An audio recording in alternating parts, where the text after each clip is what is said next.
वो सुविधाएं नहीं हैं जो हमारे अर्बन एरिया में है। तो वहाँ तो सही बात है कि वो शायद 9th के 10th के परफॉर्मेंस के बेसिस पर वो कुछ कर ले। अदरवाइज़ ये सत्य है कि बहुत सी जगहों पे इंटरनल असेसमेंट भी नहीं करते हैं। अब स्पेशली अर्बन रूरल एरिया में तो ये प्रॉब्लम है, और उसको कैसे मीट आउट कर रहे हैं टीचर्स ही जानते होंगे। लेकिन टीचर्स एक बात बता दें आपको कि अपने हर बच्चे को बहुत अच्छी तरह से पहचानता है। ऐसा नहीं है कि टीचर उसमें कहीं पर पक्षपात कर देगा। टीचर जानता है कौन सा बच्चा अच्छा है, क्योंकि देखिए इनकी एक्स्ट्रा करिकुलर एक्टिविटीज बिल्कुल भावना जी, इस पर अभी हम बातचीत करेंगे, क्योंकि इस पे कई सवाल और हैं जो कि जिसके जवाब जानने बहुत जरूरी हैं। ओम प्रकाश, इस वक्त एक कॉलर हमारे साथ जुड़ गए, पहले उनका सवाल ले लेते हैं। ओम प्रकाश जी, अपना सवाल करिए। भावना जी, मैं आपसे ये पूछना चाहता हूँ, जो ये आपने ये रद्द किया है जो 12वीं की परीक्षा, इससे मैं बड़ा संतुष्ट हूँ। और कुछ लोग अभिभावक इससे संतुष्ट नहीं है, वो ग्रेड कैसे तय होंगे। सबसे पहले तो मैं योगी जी का और प्रधानमंत्री नरेंद्र मोदी जी का बहुत बहुत धन्यवाद करूँगा। और ये रिजल्ट कैसे तय होंगे जरा बताएंगे। भावना जी, आप ही इसका जवाब दे दीजिए। देखिए, तो बताया जा चुका है। हाँ, उन्होंने हम ही से पूछा है। हाँ, ऐसा है कि देखिए इंटरनल असेसमेंट होता है हर स्कूल में।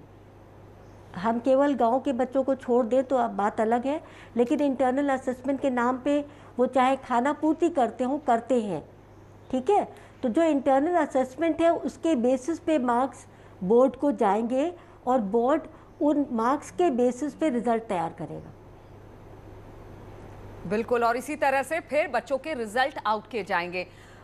शिक्षाविद अनिल अग्रवाल की बात की जाए तो उन्होंने कहा कि सरकार को परीक्षा रद्द करने से पहले हर विकल्प पर गौर करना चाहिए, क्योंकि परीक्षा रद्द करने से मेधावी छात्रों को बहुत नुकसान होता है। नीतिगत निर्णय लेने की आवश्यकता है। परीक्षाओं को लेके परीक्षाओं को टाल देना, बच्चों को प्रमोट कर देना या औसत अंक दे देना, उससे मेधावी छात्रों में जो निराशा होती है उसको शायद हम लोग समझ नहीं पा रहे हैं।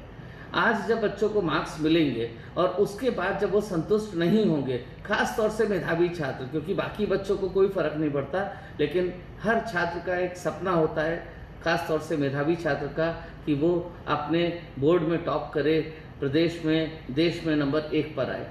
लेकिन चूंकि परीक्षा नहीं हो रही तो इसलिए वो संभव भी नहीं है। पुनः एक बार विचार करें। और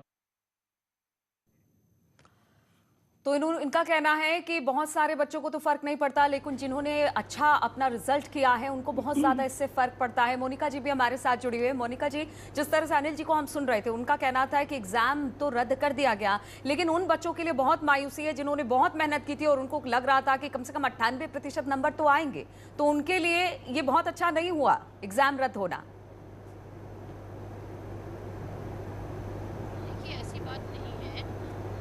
Can you hear me? या मोनिका जी बोलिए।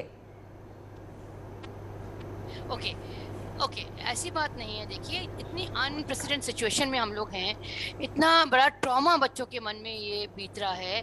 ऐसी सिचुएशन शायद ही बच्चों ने देखी होगी, और उनके मन में बहुत गहरा स्कार इस चीज़ का पड़ता है।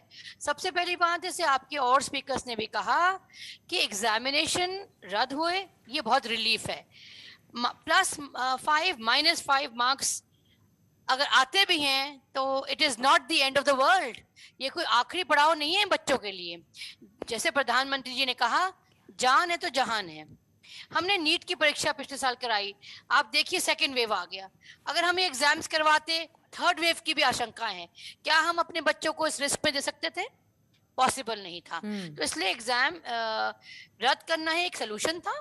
लेकिन हैविंग सेड दैट, जो बोर्ड्स हैं वो बहुत ही बेहतरीन तरीके से कैलकुलेशन करेंगे ताकि बच्चों का नुकसान ना हो। बिल्कुल, तो सभी लोग यही कह रहे हैं कि असेसमेंट को लेकर किसी तरह की कोई शंका ना जताई जाए, बहुत ध्यान से बहुत तरीके से असेसमेंट किया जाएगा बच्चों का, क्योंकि भविष्य का सवाल है। एक कॉलर पवन हमारे साथ जुड़ गए हैं नैनीताल से। पवन, अपना सवाल करिए। किसी तरह की कोई शंका ना जताई जाए, तरीके से असेसमेंट किया जाएगा बच्चों का, क्योंकि भविष्य का सवाल है। एक कॉलर पवन हमारे साथ जुड़ गए हैं नैनीताल से। पवन, अपना सवाल करिए। पवन, हम चाहेंगे आप अपना टीवी का वॉल्यूम कम करें और उसके बाद सवाल करें ताकि आपको भी सवाल